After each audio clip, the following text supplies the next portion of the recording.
Hi. Many people come to me and ask about AWS and cloud technologies and what they should be learning to upskill themselves in the software engineering field. Cloud is definitely important, and the amount of demand that there is for cloud. I think today or tomorrow or sooner or later, every software engineer will probably be working on cloud native applications.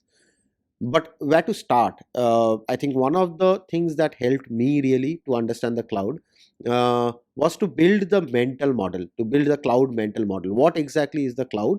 And when we talk about cloud, one of the best cloud platforms there are is AWS, that is Amazon Web Service. There are other platforms also, but learning one will give you a fair understanding of almost all of how others also work. So in this video, we are going to talk about, we are going to take a different approach than the formal approaches that you will see everywhere else. What we are going to do is we are going to start by building a generic entire application. If you want to build a generic entire application, we are going to build that application and then fill that application and dive deep into several AWS services to fill up that application if you have to build that on cloud using AWS. So by the end of the video, the understanding is that if you have to build with a real world example, a sample use case, we're going to take a e-commerce website. And then if you have to build the e-commerce website using on the cloud using AWS services from a generic entire application, how will you go about building, and what are the various use cases that you will solve, and what are the AWS services that will help to build those use cases. So let's get started. We first start with the presentation layer. The presentation layer primarily hosts all your UI pages, the HTML pages. This is what the user requests, and this is what is rendered when the user sees the data. But it does not have any business logic inside it. The business logic is residing in the business logic layer. So the presentation layer does gets the request and forwards it to the business logic layer. The business logic does all the heavy lifting of processing the request and getting all the business logic and then providing the response back to the presentation layer.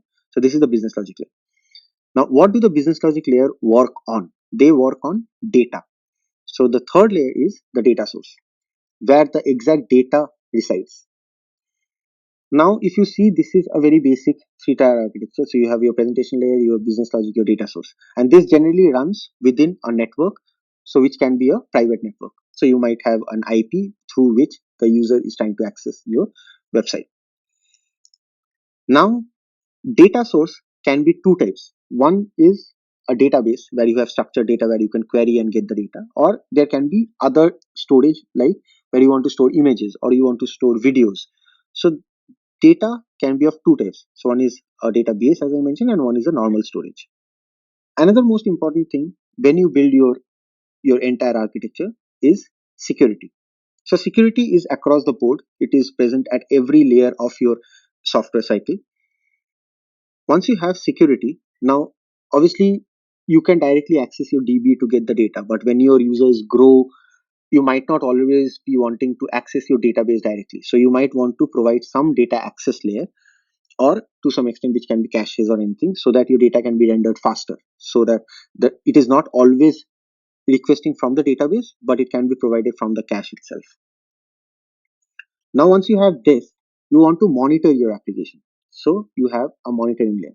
That monitoring layer or governance or management layer can be of anything. You want to see metrics, you want to see how your systems are running, you want to see whether your permissions are working fine. So anything across monitoring is another layer.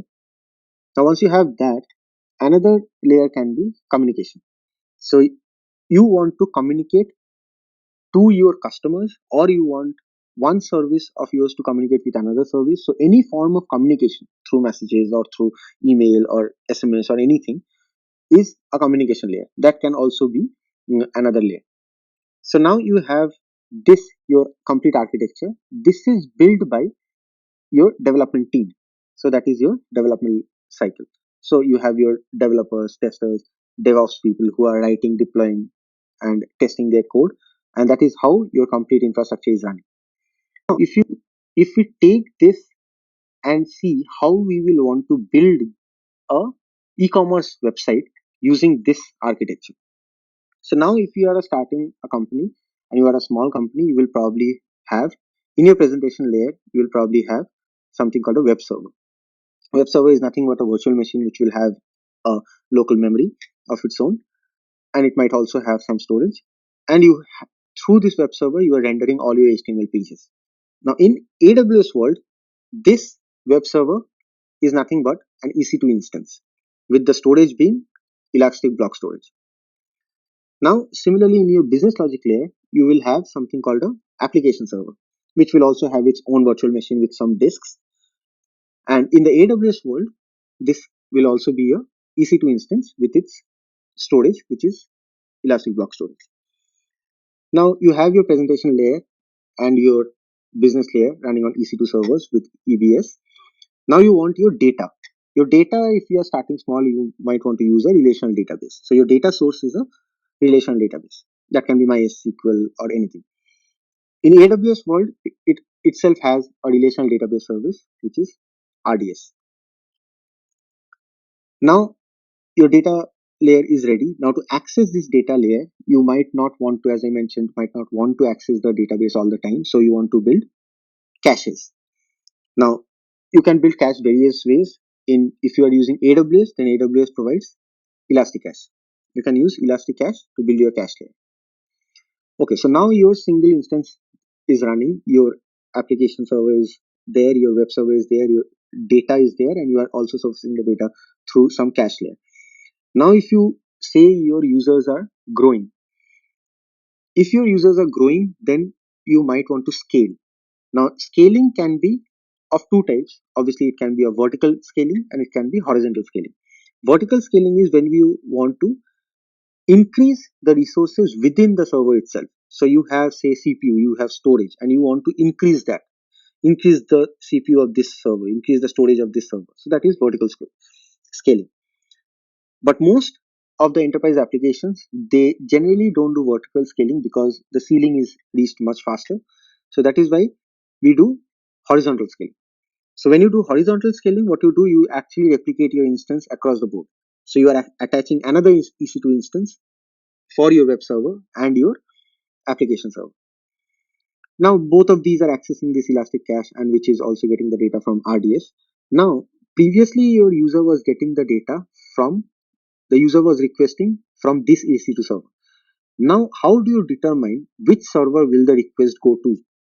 This is determined by something called a load balancer. So what when a user is trying to access your website, your e-commerce website, it will generally try to access through some IP, but the user does not actually type in the IP. What it types in is a domain name. So www.myecommerce.com. So that is then routed to this load balancer. The load balancer takes the decision of which request to pass to which web server or which EC2 instance. Now in AWS world, this load balancer is nothing but an elastic load balancer. So you can use elastic load balancing for routing your requests to different kinds of EC2 machines. And the DNS system is nothing but Route 53. So at this point, your application is ready and it is running. But since your data is growing and there are multiple customers who are ordering from your e-commerce system and you have a lot of data, at that point of time, a SQL server or maybe a relational database might not be enough. So you might want to scale to a NoSQL database. Now, when you have a NoSQL database, there are multiple NoSQL databases like Mongo and Cassandra. And Amazon AWS itself has its own non-relational database, that is the NoSQL database, that is DynamoDB. Now, let's say your storage. Now, storage can be of two types. One is a hot storage, one is a cold storage. So, hot storage is something where data is frequently accessed, that is, say, images or files or media videos. So things which say your catalog, you are running an e-commerce business and you have your catalog and the catalog has images. Those images will be surfaced from some storage and that is accessed very frequently. So which is where you might want hot storage. But there are another kind of storage which is called archival storage, which is infrequently used. It might not be used as much, but that is necessary for it is not possible for maintaining a huge e-commerce business with always hot storage. You might want to archive or backup some of the data. So for hot storage in AWS, one of their most famous services, we can use S3. And for archival, we can use Glacier. Now, say you want to route what data flows into S3 basis some content filtering. So, say you want to automatically route t-shirt images into one bucket in S3 or one folder in S3, say for example, and you want to route shoes in another folder. So that content filtering or image processing and automatic filtering can be achieved using recognition. AWS has a service which can do various kinds of content filtering, and that is AWS recognition. So now our stack is completely ready. So our user is being able to order, and it is being able to get the data, it is being able to place the order, and our infrastructure is running on both relational database and DynamoDB, and our storage is ready, and we are filtering data. Everything is working fine, and we have scaled to two instances of EC2 web servers and two instances of application server, and we have a load balancer ready. Now this private network in Amazon, in AWS, that is nothing but a virtual private cloud. So that is VPC. That is internally, those things are a bit different how they operate, but at a high level, this is very similar to how VPC also works. Now let's say your user wants to get notified when an item is not present. So say your user is searching on your e-commerce website and it is seeing for an item, it is searching for an item, but it is not available. So it wants to get notified. So let's say we want to provide three sources of notification. We want to provide notification via SMS, via email, and via the app or the website. So the app or the website will have a notification tab where notifications will publish, and they can click on that tab and get the notification. So let's start by one. So we'll start with the app and web. So what they will do when they want to see the notification on the app. So they will click on some notification tab. What essentially that they are doing is they are internally hitting some REST API. This REST API will then invoke the business logic, which will get the notification. So you have your business logic block, and this business logic will get the notification from some data source, which can be DynamoDB, let's say. Now we have our DynamoDB. Our business logic at this point can run using Lambda. So Lambda is an independent function. It allows you to run your code without managing infrastructure. So that is also a compute service. So you can have your function ready and running without managing the infrastructure. So, so your Lambda is your business layer, and the REST API will be provided by in AWS by API Gateway. So API Gateway allows you to build, manage, and deploy your APIs to access your endpoints, your backend services. But so our flow is the user invokes some API. The API actually invokes some Lambda where your business logic resides, and that Lambda is fetching the data from our notification DB, that is the DynamoDB, getting the data and then providing the response. But where is this data, this notification data coming inside this DB? So let's see. So we have all our catalog in e-commerce website inside this database, let's say. And what the user wants is when the data is available to notify it. So when the data is not available, it is maintained in the DB, and when it becomes available at that point also, it is available in the DB. Now, when it becomes available, we want this database to send out an event which can be listened. So that can be done using DynamoDB streams, and that stream event can be listened again by your Lambda. Lambda is independent function of code which can listen to any kind of events. One of those events is a DynamoDB, a stream event. So whenever the item is available, the data changes, and whenever that changes, it spits out an event which is consumed by this Lambda. Now, once this Lambda receives this event, it sends out a notification using SNS, that is simple notification service in AWS. So it sends out a notification that I have got this data, and this data is now available, and this data is published in SNS.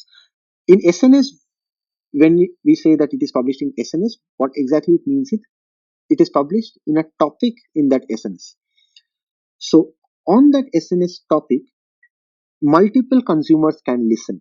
One of those consumers obviously can be a Lambda again.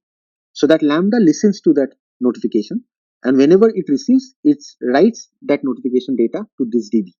So that is how that notification data is available in your notification DB. So whenever the data is available in DynamoDB, it will be invoking or it will be triggering an event. That event will be listened by this Lambda. This Lambda will then spit out an event or publish a notification through SNS on one of its topic.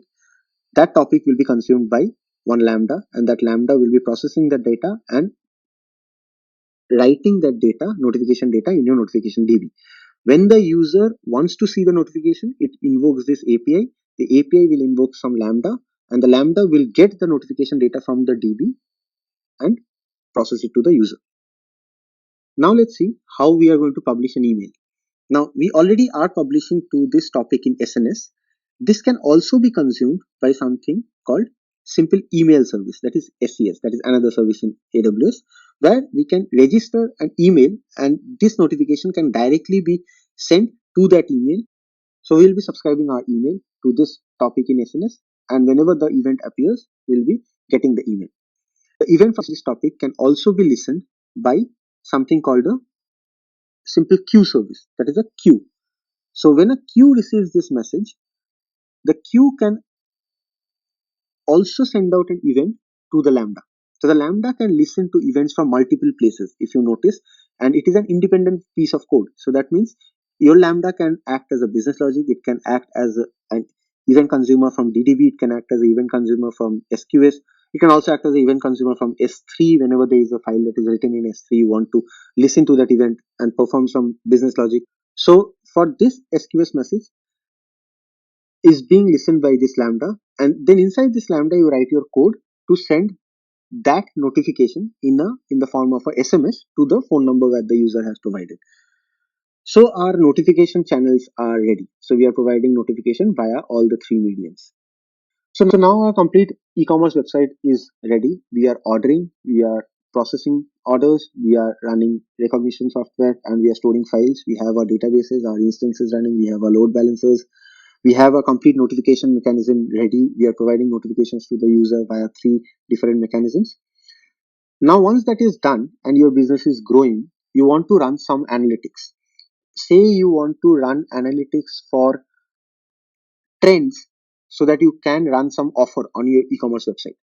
To run analytics, generally the process that we follow is we extract, transform, and load from some data source. So in AWS world, that can be done by something called glue. Then from glue, it can forward the data to data warehousing or for analysis. That data warehousing can be several data warehousing features or services that are provided by AWS. Let's say we start by something called Athena. Athena is a service which allows you to write, define your tables and define your schemas and write SQL like queries on top of S3 data or on top of this glued catalog data. So say we are processing the data through Athena, or it can also be processed using Redshift. So Redshift is a classic data warehousing tool. Or it can also be, say you want to process the data real time. So you want to stream the data, and as and when the data appears in the DB, you want to be able to access the data and do some processing. So for that, you want to use Kinesis. Kinesis can be used for streaming multiple types of data also, not only text data, it can be images, it can be media, it can be video. So all kinds of streaming purposes Kinesis can be used. Or say you want to run this Elastic MapReduce. So here it is just a bunch of open source Spark, Hadoop, and multiple other cluster mechanisms which it provides, and you can use those to run your workloads. So once that is done, once your data is analyzed and your data warehouse is uh, crunching the numbers and crunching the data, now you want to provide some visual mechanism, some reporting, some business intelligence. In AWS, we have QuickSight, which can be used for creating dashboards, creating reports, which can be immediately actionable items. So now you have QuickSight, and now once the data is available and the dashboards are ready, it can be used by the user who is trying to analyze the data. Now, if you notice, this complete analytics part are in the form of steps or workflows. So, say, how do you decide which of these analytics services to use? So, Glue gets the data from DDB, that is DynamoDB, and then depending on certain factors, we want to route our data to one of these services. So, for that, we can include simple workflow service. Simple workflow service, what it does is it can put a decider in between, so it will manage its workflows and tasks within it, and using the decider it can route the data to different kinds of analytics or data warehousing software. So now you have your simple workflow service, but for simple workflow service you have to manage your own infrastructure. Like generally simple workflow service works on EC2 instances, so you have to manage your own infrastructure. If you don't want to do that and let AWS itself handle infrastructure, handle scaling and everything, and you just want to focus on your business logic. And if you notice that these can be processed in the form of some steps. So your step one can be getting the data and extract, transform, and load using Glue. Then your second step can be your data warehousing mechanism, whatever. It can be two parallel streams. One is through Athena, one can be through streams, real-time data, one can be using Redshift. So this can be another parallel 3-4 steps. And then after that, it can be processed in the next step using QuickSight to provide some intelligent reports and dashboards to the user. So these are kind of steps. So another way of doing that can be, instead of using simple workflow service, we can use step functions. Step functions, in step functions, you don't have to manage your infrastructure. You can actually provide these as steps or as tasks. So you can define your complete workflow as a state machine. So step one, this, step two, step three can be parallel, and these output can be processed by as an input for QuickSight, and then it can process some data and send it out to the user. So this can be done using step functions. So your analytics engine is now ready, and you are using step function or simple workflow service with analytics tools to provide some data, and you are able to run your promotional offer. Now, when you run your promotional offer, you might want to send out events or notifications to users using direct links for some of the items in your catalog. When you send out those links are directly accessible. So that can be just a photo or that can just be a video with some data in it. At that point of time, you might not want the user to access it using an API or something. You might want to just render it directly from S3. So you can do that also. So you can expose these images or media or videos from directly S3. But let's say your complete this stack is deployed in US and your user is in India. So one way to get the data faster to the user so that the user does not have to always reach to S3 is to provide some kind of CDN, that is a content delivery network. And that is nothing but what we saw previously in AWS world. Those are edge locations. These edge locations are provided using CloudFront. So this just creates a cache kind of a mechanism where the data is very near to the user, and whenever they want to try to access the video or the promotional offer that you are sending it, the actual image file or something, it does not have to directly reach to S3. It can directly access it from one of the edge locations. So now our complete infrastructure is ready, all our pieces are ready. We have these three users. Now, one of the most important part of any software application or anything is security. So the first thing in security is the users. So how are we going to access, authenticate and authorize our users? So our users can do Facebook login, or they can be using via Google login, or they can be using your e-commerce website sign up and sign in functionality, or those can be some users that are created in Microsoft Active Directory, and from there they are accessing this QuickSight analytics data, whatever. Now these can be managed in AWS by something called Cognito. So Cognito actually gives you the facility of both social authentication authorization as well as enterprise level authentication authorization. So for social, it supports Facebook, Google, and any other kind of social logins or sign in, sign ups. Or you can also use Active Directory to manage your users through SAML. So Cognito does that for you. Now, this is your user authentication authorization. Now, there can be another level of access management that you want to enforce on your infrastructure. Like, for example, do you want your EC2 servers to be allowed to access this S3 bucket? Or do you want your Lambda function to be allowed or denied to write to this DynamoDB? So these are also resource permissions. These are also resource policies or access management within your infrastructure from one service to another service. Or that can be developers within your company who wants to access this S3 bucket. So do you want to give all your developers in your company access to this S3 bucket for seeing your entire catalog? So that can be managed using something called IAM. IAM is a identity and access management, and IAM is one of the most used, most useful identity and access management services that can be used for protecting your infrastructure. Now, if you want to provide single sign-on, so single sign-on is also available as a service in AWS. Then you can also have, so instead of MS Active Directory, you can have directory services that is provided by AWS. So now another kind of access that you want to protect is your data. So for data, your data is always sensitive, and if you don't want it to be breached in any kind of way, you can use AWS Macy. Or if you want to encrypt your data at any place, data in flight or data that is in rest, that is DynamoDB in S3, any place, SNS, SQS, SES, anywhere your data is traveling within your infrastructure, you can encrypt those using some kind of keys, cryptographic keys, and that can be provided by key management service, that is KMS. Now your website ecommerce.com will obviously be accessible to users via HTTPS, that is your SSL based authentication, and for that you need to renew or create certificates, which can be done by certificate manager. AWS has a service called certificate manager.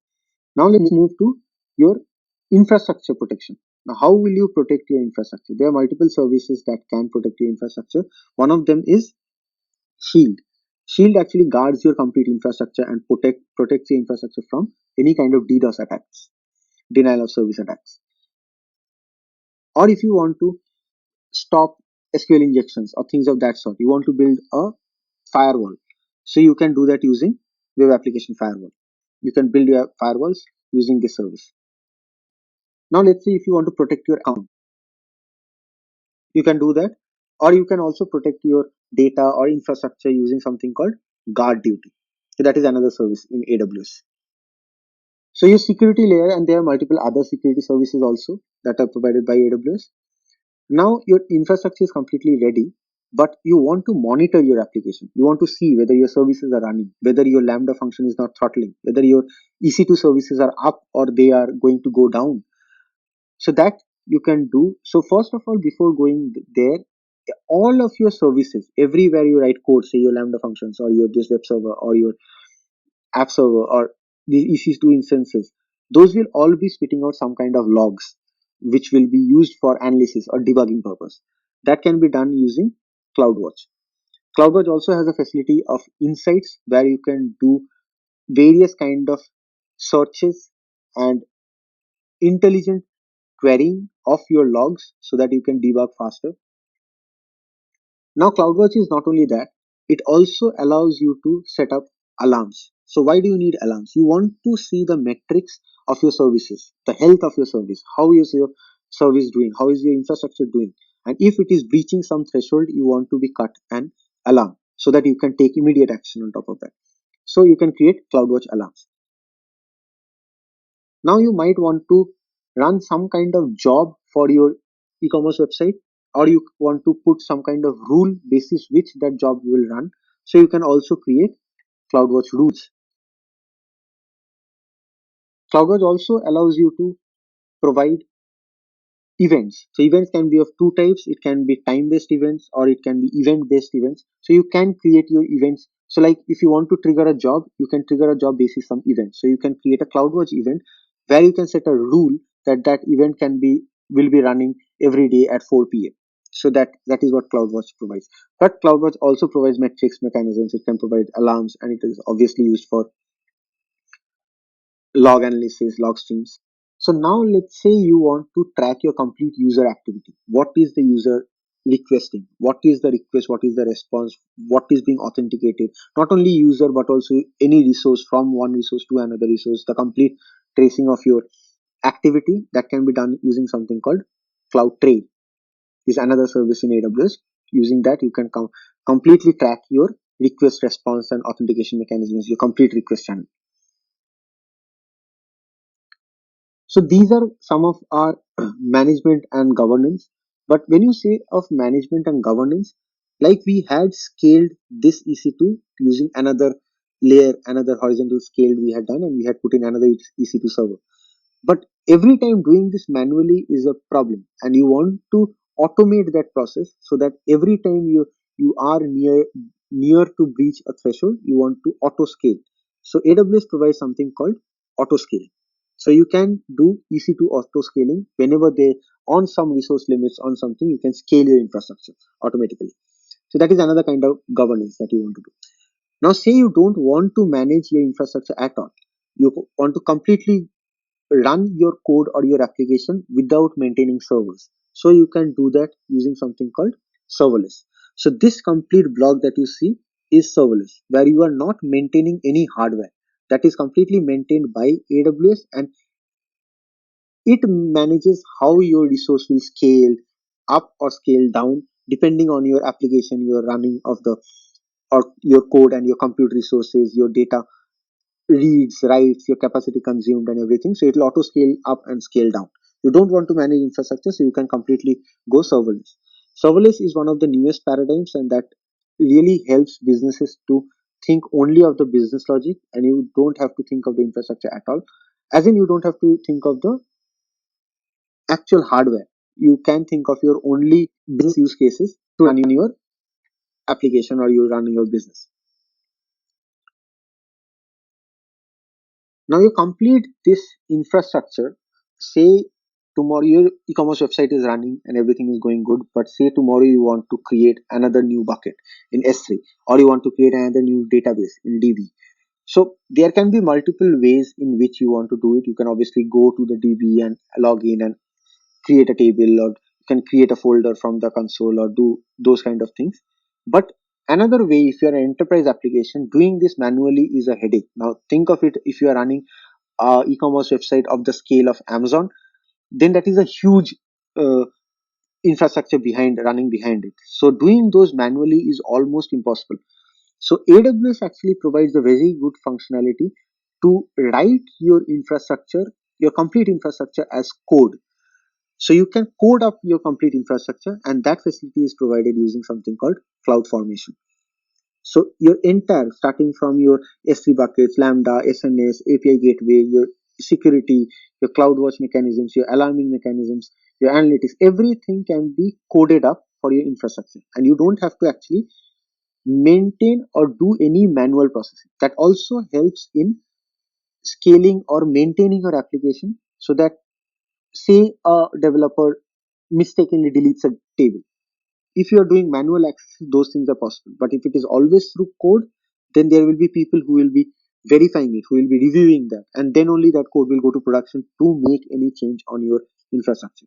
So infrastructure as code is a very good thing, and that is being provided by AWS CloudFormation as a service. Now when you say CloudFormation, this is, you have a huge e-commerce service and e-commerce application that is running, and obviously your development teams, it will not be a single member or a single team who will be doing this. You will have multiple teams who will own small pieces of your this complete e-commerce website. So let's say we have a team who is only working on the analytics part the of your e-commerce application, and let's say we have another team who is working only on your notification side of the application. So when the analytics team is doing their coding and building their infrastructure and deploying their infrastructure, they are doing it independently. They are not aware what the notification team is doing. Similarly, when the notification team wants to introduce another channel of notifications, say for example, uh, they are not consulting the analytics team. So how do they individually manage their own infrastructure, their own stacks? So those are actually called in AWS CloudFormation stacks. So when your notification team is building or doing any change on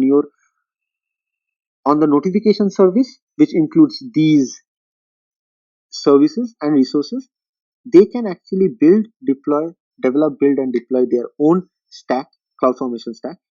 And the analytics team also can build their own analytics stack in CloudFormation. And when both these stacks are deployed in, say, some region in US West 2 or some in California in some region, then those in conjunction with your these services will work seamlessly to provide the e-commerce application that you are trying to build.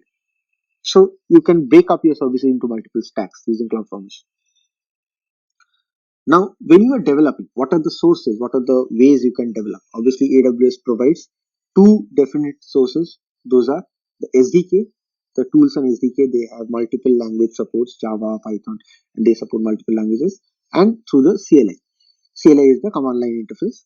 So they also have the UI, that is the management console from where you can maintain. But if you're an enterprise application, or even if you're to some extent big, then managing the complete infrastructure manually is very difficult.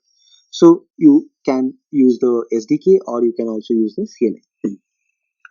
Now, generally, your development cycle will be something like you will be developing, you will be then committing your code, you will then be building your code, and then you will be deploying your code.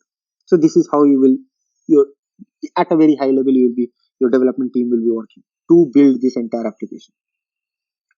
To do that, AWS provides Code Star where you can write your complete code or you can develop your code. Then for commit, it provides AWS Code Commit. So Code Commit gives you the facility of managing humongous scale of Git repositories, which can be private Git repositories. Then to build, it provides something called Code Build, and to deploy, it has something called Code Deploy. So your development lifecycle will be something like this if you are using these services. And now you are developing, committing, building, and deploying. And but you will not be doing this once. To maintain an e-commerce website of this scale, you will be doing it multiple times. And you want this to be continuously development, and you want to do continuous deployment, continuous integration. That is where the CI/CD part of the development lifecycle comes into picture. That is continuous, and that can be provided by something called code pipeline. So you can automate your complete build deploy process, and your development process can land parallel to your deployment. So whenever you develop, you push something and your code is available, and it goes through the pipeline and it is already available in all the regions where you are deployed. So that is automatically managed using code pipeline. You can set it up using your infrastructure first. Now once your complete service is ready, you are running your application. Now say you want to trace your application from your starting point, from say your notification API gateway to your Lambda to your data DynamoDB, how every request is processing, how much time, how much latency every request or every service is taking. And that complete part, that complete tracing can be done by something called X-ray. So AWS provides a service called X-ray. So this is our e-commerce website. AWS provides multiple other services also, but this will give you a high level picture of what are the use cases that can be solved using AWS services. Like for storage, there can be multiple. You can have n number of storage use cases. For databases, there are multiple databases, relational and non-relational databases. For caches, there are options available. For compute, there are multiple options available. If you want to handle infrastructure, if you want to completely go serverless, both are available. There are n number of services that are available for security, both user security, resource security, or infrastructure security. For analytics, there are many services. For data warehousing, there are multiple services. For application integration, like workflows and steps, you have step function and simple workflow service. Then you have obviously your development cycle. You have multiple bunch of services that are provided so that you can develop, build, deploy your code. And there are many other services. So this is it. I think you have got a high level model of what the services look like in AWS and how those can be used. I would recommend you to go through the AWS products page, go through the services, what they offer, what are the services that are currently being offered, how those can be used, and how those can be used for use cases that your application needs. Thank you for watching this video. Hopefully, this will help you start your cloud journey.